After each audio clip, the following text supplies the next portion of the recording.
Welcome to the Middle East Forum Speaker Webinar Series and Podcast. I'm Stacey Roman and I will be moderating this discussion today.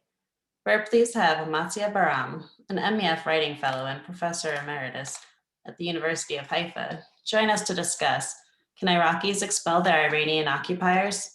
Dr. Baram will speak for 15 minutes and open it up for questions. Should you wish to ask a question, please use the Q&A box located at the bottom of your screen to type out your question. And with that, I will turn the discussion over to Amatzia Baram. Thank you, Stacey. Good afternoon. It's evening here in Israel, actually. I'd like to speak for the brief 15 minutes I'm given, on achievements of the new Prime Minister, Mustafa Al-Kadhimi, B, about his failures, and C, to suggest some policy lines. I'll start with very brief, sort of bird's eye view. The greatest achievement in Iraq in the last, 14 months or so is, I know it's controversial in America, but not here, at least not in my case, is the assassination of General Soleimani. Had he still been alive, there would be no neutral, maybe pro-American, maybe not pro-American, but certainly not anti-American. And certainly not staunchly pro-Iranian Prime Minister like Mustafa Al-Kadhimi, but we would be having another one, somebody like Nouri al-Maliki or Abdul Mahdi, who were very pro-Iranian and I'd say quite anti-American. So we have a balanced Prime Minister. That's the greatest achievement. Another achievement of this, another derivative of that achievement is the fact that the militias, the pro-Iranian militias in Iraq, a very powerful force, are less coordinated, not less active, but less coordinated. And maybe this is an opening to do something, maybe not, but at least their activities are simply less effective. It's not that they're not trying, but they're less effective. And with General Qasem Soleimani still alive and acting and kicking, this would not have been the case. So, okay, that's number one. How about the new Prime Minister's achievements? As you probably know, he became Prime Minister, was approved by Parliament. After a few attempts to elect Prime Ministers, all of them failed.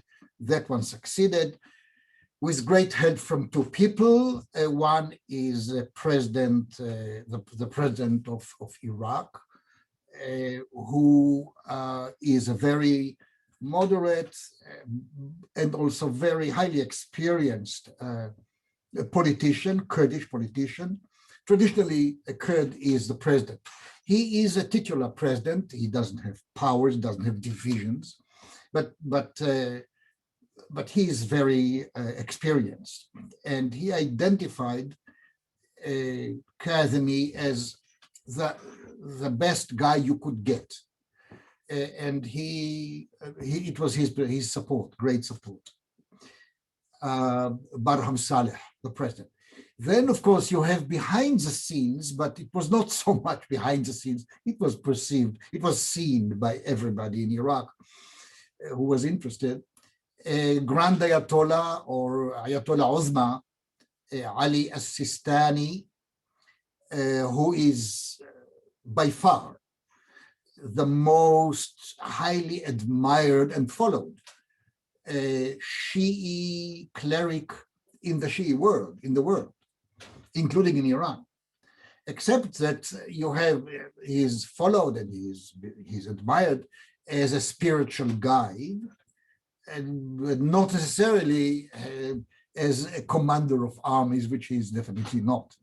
So, because the Iranian Grand Ayatollah Khomeini has divisions in addition to his being Ayatollah, you cannot really declare your support for Sistani in Tehran or in Mashhad or in Iran anyway. But many Iranians, as far as I know, it's very impression. I'm doing it. This is an impression, very much so. But I think that he's far more popular in Iran than the supreme leader, Ayatollah Khomeini. In any case, he supported him too. Still does. Both people still do. With their support, the essentially pro-Iranian parliament, which was elected in last elections, somehow got itself to approve him as prime minister, to approve, Mustafa Al-Kadhimi as prime minister. His achievements, I have to make it very clear, are modest. First of all, it's just less than a year. Could he do more? I don't know, but it's modest. But within these limits, some achievements are there.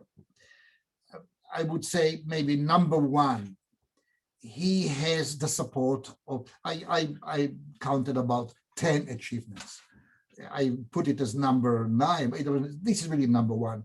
The army, the Iraqi army is behind him, by and large. Almost all, I would say all, the generals are behind him. The middle level military ranks, it's a bit more mixed, but yes, mostly he's being supported. Now, number one political is new elections. He promised it as soon as he became prime minister, and in October Iraq will have a new election campaign. 2, a new electoral law, which he promised as well, which is not perfect, far from it, but it's a better one than the previous one, because it allows more independence to come to the fore. It limits in certain ways intimidation, not enough. Intimidation, buying off voters, various pressures. Limits it, far from eliminating it, but at least that is a better law. 3, anti-corruption campaign. Again, so far, not many, I think 5 or 6, maybe only 5, senior officials and 1 cabinet minister were tried and actually sentenced to 2 to 5 or even 6 years prison. And a couple of senior officials, 1 cabinet minister, 1 official, are now charged with corruption and will go to trial, and are not allowed to leave Iraq. That's okay. And there is a special court, anti-corruption court. So that's okay. It's very far from being what you really need, because corruption is really endemic, and it goes all the way to the very top, not including, of course, the president or prime minister or his ministers, because his government is very good. It's a good government. Professionals, not politicians, most of them, some of them are, mostly though, and people who are known for their integrity. So on that one, he was successful, but to uproot corruption at the highest level, he hasn't done it yet. So we shall see. But he began the march, which is important in itself. Then a very, very partial success. He now, his people, not militia, his military and police, state police, are now controlling more border crossing points, checkpoints, than ever before since 2003. Saddam controlled them all, but since 2003, not at all. And now more, but it's less than half, far less than half. Some of them are on the Iranian border, some of them on the Syrian border, but there is a lot of work to be done. I mean, perhaps 1/3 or 20 or 25% of those crossing points are now controlled by the state military, which is not very much. On the Syrian border, they started from the north, where it's easier because the Americans are there and the Kurds are there, and you can work with them. And so there they are in control of the border crossing points, but that's not very much. They need to go all the way south and all the Iranian border, because they have to stop the Iranian smuggling of forces, of military equipment, of a lot of commercial products. The Iranians, I'll come back to it, are actually dumping their products on the Iraqi market, and this way they are freezing the Iraqi local production. Very little or no taxes at all. So a big problem. So they did a bit about that. It's not bad, but it's far from being enough. Then you have number 5. I'd say they had a budget, a reasonable draft budget for 2021. It's not final. It's not bad, but it could have been better. But the problem is not the budget. The problem is, what do you do with the budget? Number 6 is, again, it's a modest development, very modest, but maybe it's promising. A white paper that is trying to suggest, and is suggesting in a good way, very professionally, how to resuscitate the economy. The economy is practically frozen. I'll come back to it. So it's just a declaration of intent. It's no more than that. But even that is important in itself. And Kadhimi ordered it immediately after he became prime minister. And it came out last October. So they worked on it. Number 7, again, very moderate in 3 Shi'i southern counties, or actually provinces. It's a very, very limited development of local electricity production, very limited, far from being what is needed. Number 8 is, well, important. Far less violence against protesters. The protesters brought Kadhimi to power. 2 prime ministers were kicked out of power, and two of his predecessors were unsuccessful in parliament. Eventually, he was approved by parliament, thanks to the demonstrations, mass demonstrations against the government and against Iran, against corruption at the top, and even in the local administration, and against Iran. It succeeded in the sense that the demonstrators have now a sympathetic prime minister. What does it mean? We still don't know. And so, but we do know one thing: far less violence against them. I said the military is supporting, by and large. And number 10, Daesh, ISIS. Well, some very, very limited successes against ISIS. But as long as you don't support, as long as you don't deal seriously with the Sunni Iraqi community, if you don't allow them or help them, not allow, they're allowed most part, but if you don't help them come back home, many of them are refugees inside Iraq, come back, rebuild, and resuscitate their economy in the Sunni area, you will have done little. The exception here is Mosul. The city of Mosul is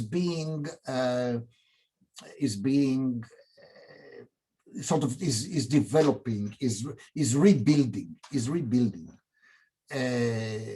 largely due to a sympathetic approach from Baghdad, yes, of course, which is very important, except it's only in Mosul, and a very capable governor, who in fact is a Sunni general from Saddam's days, but by then he was just commander of the ground-to-air defenses. He's a very impressive man. So in Mosul, they admire him, they like him, he's helping, and he's getting Baghdad support. So you have all these achievements. They are limited, very limited. Maybe they are a beginning. Failures. Well, the whole issue of domestic security, domestic safety even, certainly controlling the militias. He declared he would do it, but he failed. He did manage to arrest a few militiamen accused of rocketing, of attacking American soldiers inside Iraqi military bases, guests, the Americans, and NATO. So he did manage to arrest a few. Some of them went free. Some of them were sent to the militias to try them. And of course, we know what happened. I think a few of them are still in jail, but that's not a success. That's really a total, I would say, near total failure, maybe total failure, very close to it. Another failure is energy, electricity and gas. The white paper is telling everybody who is ready to listen that without becoming much more independent of Iran when it comes to energy, both electricity and gas. I'll just tell you that 30% of the gas Iraq is using for electricity mostly, and 42% of Iraqi electric power used in Iraq are coming from across the border from Iran. And this is making Iraq very vulnerable. The Iranians can and did shut down Iraqi electricity. This started mass demonstrations against them, but they did it twice. So Iraq depends on Iranian electricity and gas, and it doesn't mean that Iraq cannot become absolutely independent. It should be very easy. They have huge, I won't go into the statistics, but huge gas reserves, huge, not used, used very little. I think 10% of what they can do very quickly is maybe 5%, very little, and they get it from Iran. Electricity is the same thing. In 1 year, if you spend 10 billion or 15 or maybe $20 billion, and they can do it because they are an oil-producing country, the second oil-producing country in OPEC, and with all these huge gas reserves, they can do it very quickly. They don't do it mainly for two reasons. A, because their officialdom in charge of those issues is just not on a very high level. And second of all, because Iran is not interested. Because for Iran, Iraq is a milking cow. And so why should Iran support Iraqi energy independence? And they don't. And they're trying to sabotage it when they can. And mostly they can. In order to resolve this problem quickly, Iraq tried to and reached an agreement with Kuwait and with the Emirates, I think Bahrain too. The problem is that Iran doesn't like it. So far, and there were some basic sort of elementary agreements, basic agreements reached before it was finally signed and became irreversible. But with Iranian objections, somehow nothing is happening. So they could have done so much both at home and connections to Kuwait and the Emirates, and they haven't done it, even though they want to. There is no doubt about that. Yes, another huge problem is the structure of employment in Iraq, which is connected with the problem of the private sector in Iraq. I'll just give you one or two statistics. First of all, 60% of all employees in Iraq today, 60%, 60, are employed by the government. The government budget is crumbling under this huge pressure of paying government salaries and government pensions. If you just remember that today it's almost 200,000 militiamen, almost all of them, 95% of them pro-Iranian and anti-Baghdad, anti the government of Baghdad. Almost 200,000 salaries, fully fledged salaries, like soldiers in the state military, are being paid to these pro-Iranian militias. Just that, it's like a second army, even larger than the state army. But I'm not talking just about security, I'm talking about the economy. 60% of jobs are in government pay. This has to be changed, and the white paper is making it very clear and so on. How do you do it? You cannot just declare mass layoffs. It doesn't work that way. What will those, I mean, 6.1 or 6.2 million people are employed by the government, and of course, including pensions. So what do you do about it? How can you get rid of this horrendous burden on the budget, which is destroying the budget? I don't have a simple answer, but there is, of course. But how do you do it is another question. You have to encourage the private sector, but the private sector is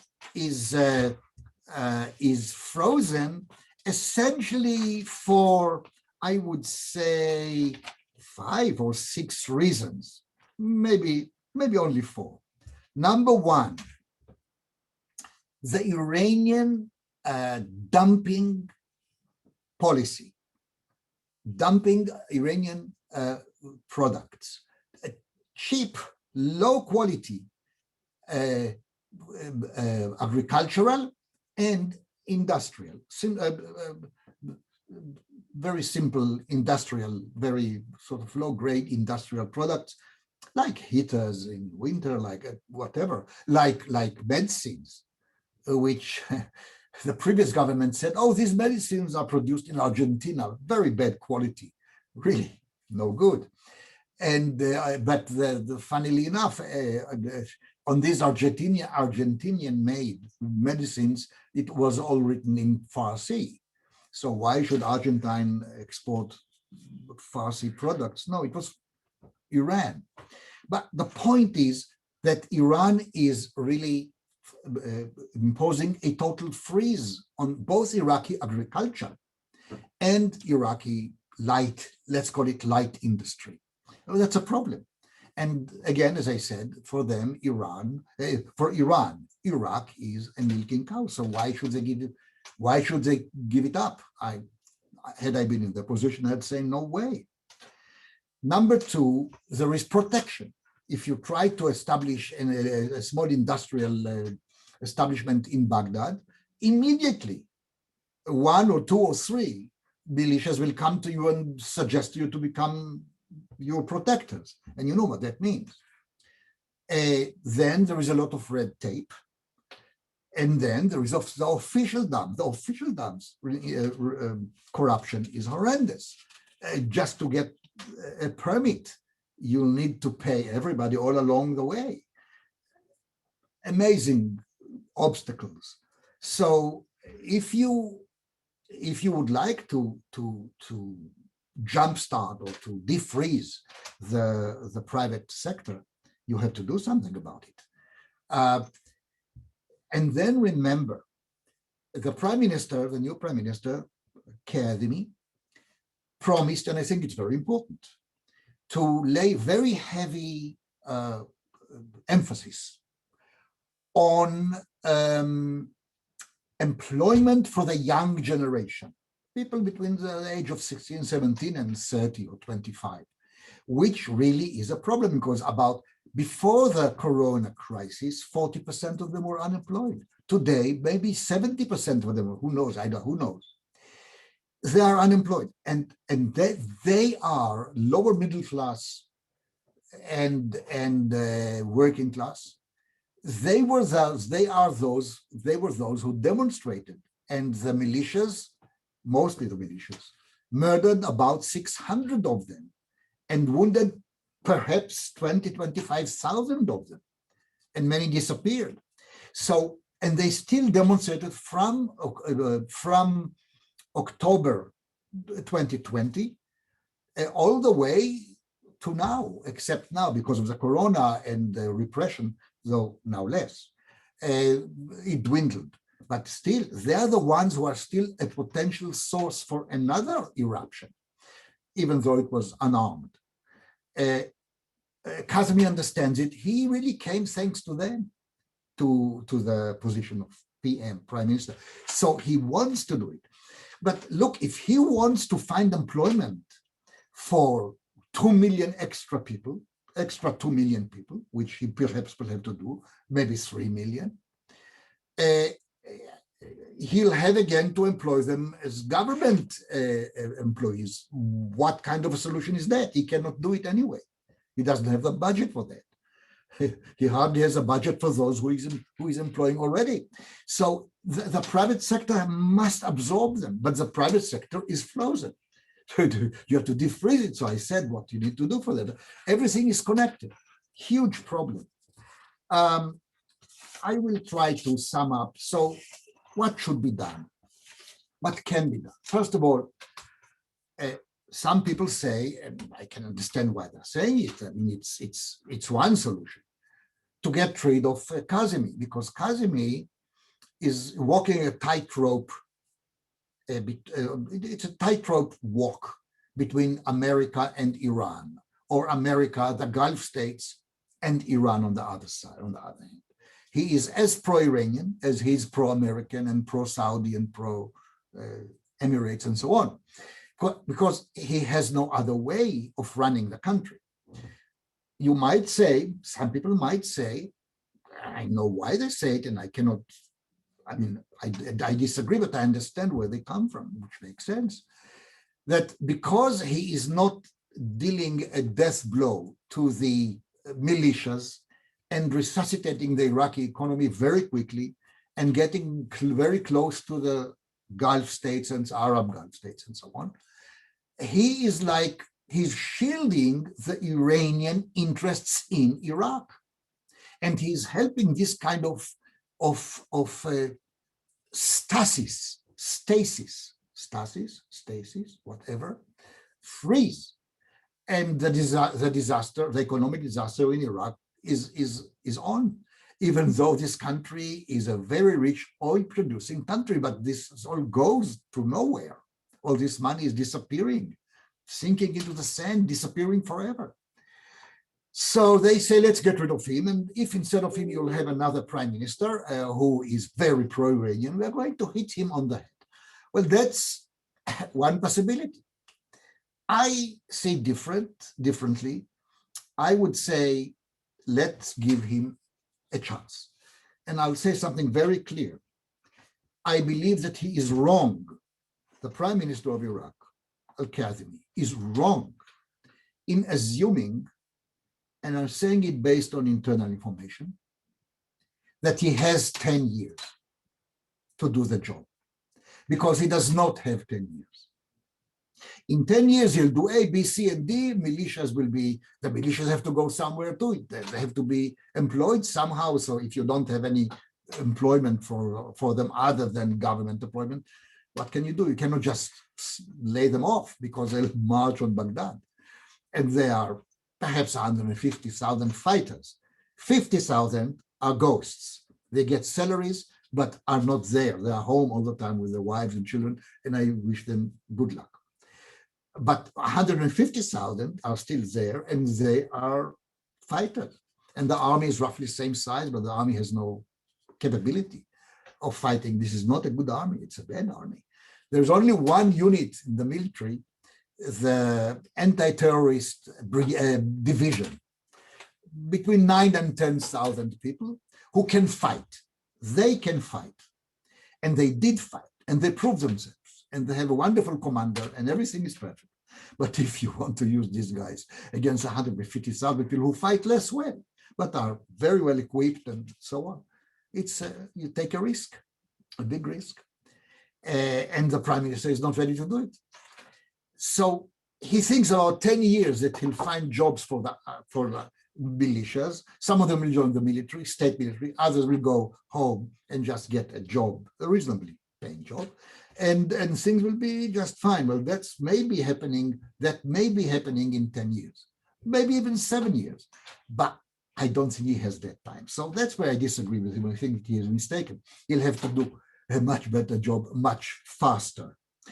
However, I would suggest not to try and get rid of him, and you can get rid of him very easily. You don't need to do anything, and I don't think America will do anything if they decide to get rid of him. They just no longer stop supporting him. This is all. Just no longer political support, withdrawing the American and NATO forces from Iraq, all of them, all the 2,500, maybe there'll be 4,000 soon, but withdrawing them back to America, saying, thank you very much. We are not interested, do what you like. If you want to turn Iraq into an independent country, great. If you want to make it a satellite of the Iranians and a milking cow, continue to be a milking cow, be our guest, and just leave. That you're entitled to, America is entitled to do it.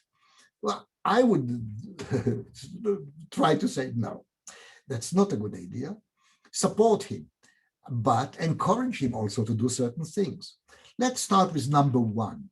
The election campaign is, the election day is sometime in late October, this kind of October. Help him and the demonstrators, those who demonstrated against Iran and against the government corruption. Remember what they were demonstrating against? Help them to run a very smooth, very good, very effective elections campaign. Now is the time. If you don't do it now, forget about Iraq. Because if they lose the elections, and if Al-Kadhimi is not getting any support in parliament, he doesn't have a party of his own. But he relies on them and others to support him. He has some support, but most of the parliament is not pro-Kadhimi. They voted for him because they had no choice. The alternative was total chaos. But they don't support him, really. They are pro-Iranian most, not all, of course, the parliament. But the demonstrators must have a very, very heavy support in parliament, in the next parliament. If you don't do it, the Iranians are doing it. The Iranians did it in every elections campaign in Iraq. And they won and won and won and won. So you have to help the guy, help the demonstrators. Can America do it? Of course America can do it. I don't need to give you advice how to do it, but that's very important in every way that you can. Democratic elections, why not? Then you have to push the United Nations to supervise the actual elections day. Because last time, only 41% of the voters turned up to vote because they knew the whole thing was completely corrupt and sold out. And even those who voted everything was completely false. So, because there was no proper supervision. So there has to be proper supervision. That's number two.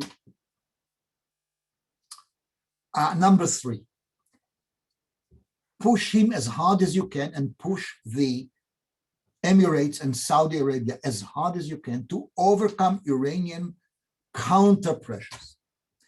And to cooperate, there is some success. I forgot, I could have another success. There is a beginning of commercial relations with Saudi Arabia, but it doesn't get very far. But there is already a border post, huge, new, which the Saudis paid for, to start and exchange commerce trade, mutual trade. And there is something with Oman, something with Bahrain, something with the UAE. It's only a very early beginning, but that's the way to do it.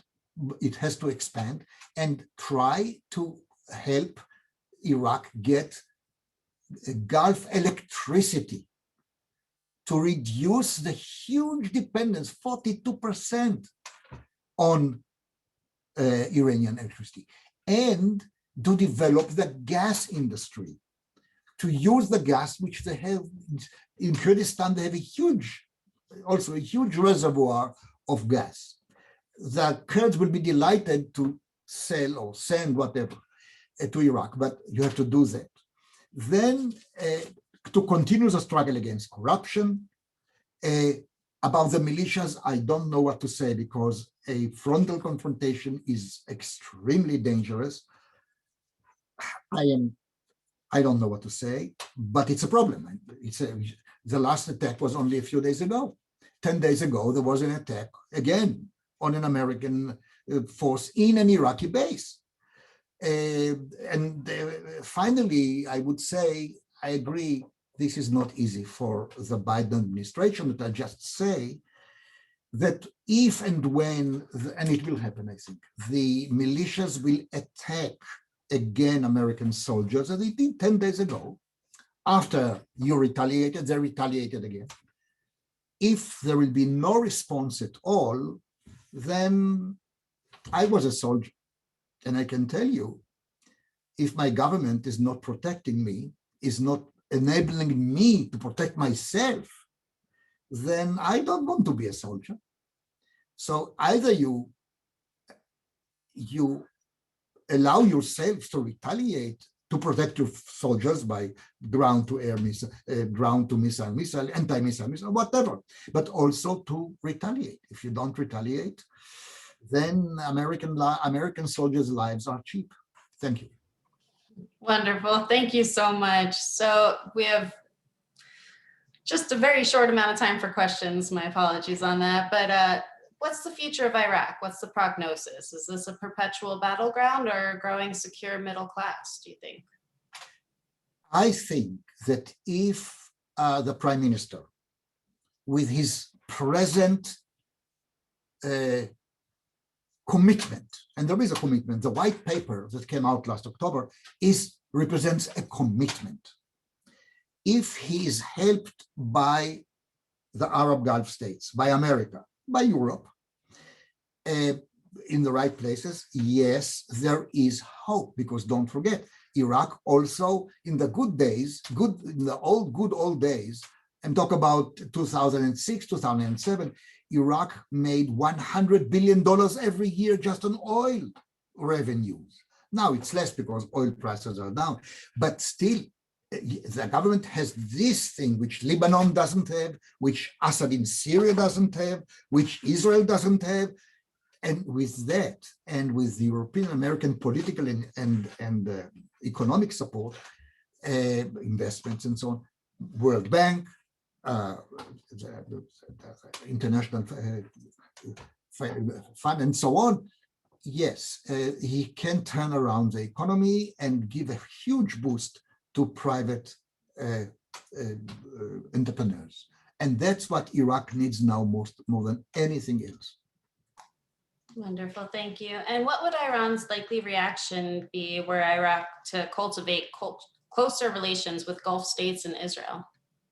Israel, no. I'll tell you something. If I were Kadhimi, the last thing I would like now is to start a huge controversy over relations with Israel. This is too risky. He can do it. He can do business with Israel very easily through the Emirates, through Bahrain, but not directly. But it's not necessary. Direct relations, I'd love to see it, but I'd love to see the first ambassador. But this is something which cannot happen now. But with the Arab Gulf states, absolutely. Egypt relations are very good. Jordan relations are excellent. So to develop these relations, he already has potentially waiting for him just to do it. The Iranians will do everything they can to stop it. absolutely everything they can. Can they assassinate him? Yes, they can. But it won't be easy, and I'll tell you why. Because he's a very good domestic security officer. He was the head of the domestic security system in Iraq before he became prime minister. So I would say it would be much more difficult than assassinating previous prime ministers, but Iran didn't even try that. So ultimately, the modest achievements made by Al-Kadhimi is working, you think? Yes, it can work, but again, not in 10 years, not in 7. It has to work very quickly. And again, if America and Europe help the right people in Iraq in the next, I cannot stress it sufficiently enough, in the next electoral campaign, October is the election day. Between today, we have 5-6 months.